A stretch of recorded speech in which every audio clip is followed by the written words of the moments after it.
आज के इस वीडियो में हम CSS की फ्लोट प्रॉपर्टीज़ को समझते हैं कि CSS के अंदर या HTML टैग के अंदर जब हम कंटेंट को या बॉक्स को जब रिप्रेजेंट करते हैं तो फ्लोट प्रॉपर्टीज़ का यूज़ कैसे किया जाता है। तो सपोज HTML के अंदर मैं एक डिव बनाता हूँ जिसको मैं क्लास नेम दे देता हूँ सपोज लेफ्ट,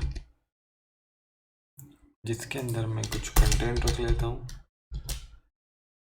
समझने के लिए। सपोज अभी मैं ये कंटेंट ले लेता हूँ एज इट इज़। एक डिव और बनाता हूँ जिसको मैं क्लास नेम राइट से रिप्रेजेंट करता हूँ। जब मैं इसको ब्राउज़र पे रन करूँगा तो मैं देखूँगा कि मेरे पास ये कंटेंट लिखा हुआ आ गया है, लेकिन अभी कुछ समझ नहीं आ रहा है। इसको समझने के लिए मैं क्या करता हूँ, यहाँ पे एक h1 टैग बनाता हूँ या कोई सी भी हेडिंग ले सकते हैं हम। सपोज मैंने इसको लेफ्ट हेडिंग से रिप्रेजेंट कर दिया। एज इट इज़ राइट वाले के लिए राइट हेडिंग से रिप्रेजेंट करते हैं। जब मैं इसको ब्राउज़र पर रन करूँगा तो मेरे पास समझ में आएगा कि लेफ़्ट हेडिंग के लिए ये कंटेंट लिखा हुआ है, राइट हेडिंग के लिए मेरे पास ये कंटेंट लिखा हुआ है।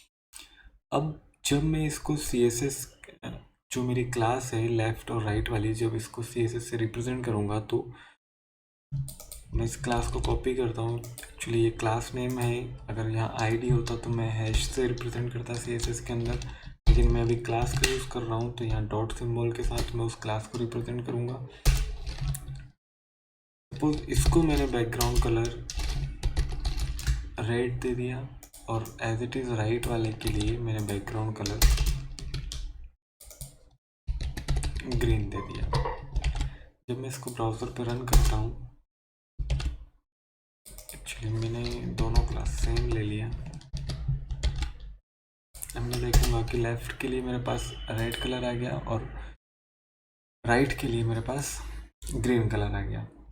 अब यदि मैं लेफ़्ट के अंदर फ्लोट प्रॉपर्टीज लेफ़्ट का यूज़ करता हूँ और राइट के अंदर फ्लोट प्रॉपर्टीज राइट का यूज़ करता हूँ, तो मेरे पास चेंजेस क्या होगा कि ये जो लेफ़्ट हेडिंग है और ये जो राइट हेडिंग है,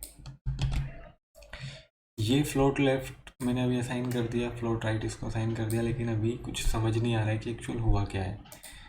उसको समझने के लिए मैंने सपोज इसको हाइट 400 पिक्सल्स और width 400 pixel, as it is height और विड्थ मैंने राइट वाले बॉक्स के लिए दे दी।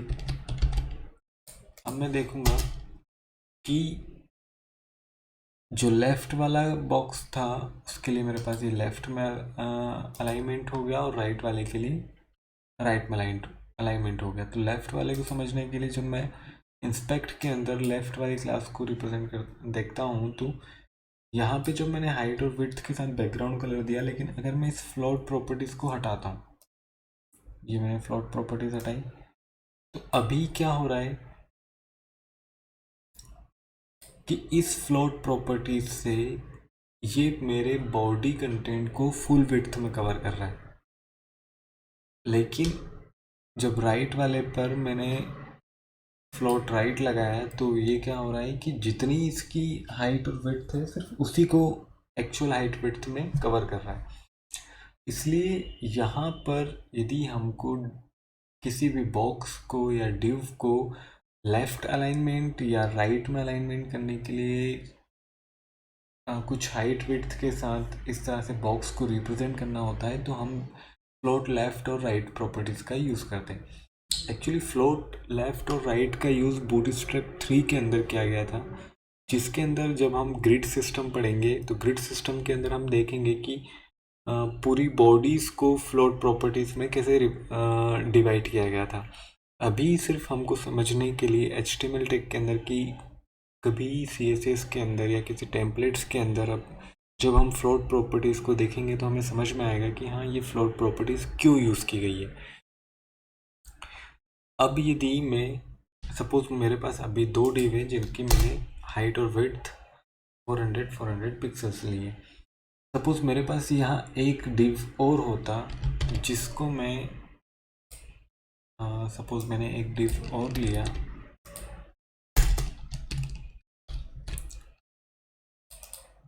जिसको मैंने सपोज अभी ये क्लास नेम दे दिया। इस क्लास को मैंने कॉपी किया CSS को यहाँ पर। अब मैं देखूँगा, इसको मैं कलर चेंज कर देता हूँ सपोज।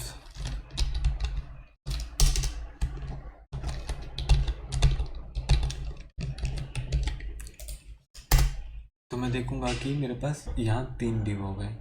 तो इसको भी मैंने किस तरह से अलाइनमेंट करा, अब यहाँ मैं चाहूँ तो हाइट और विड्थ को कम ज़्यादा कर सकता हूँ।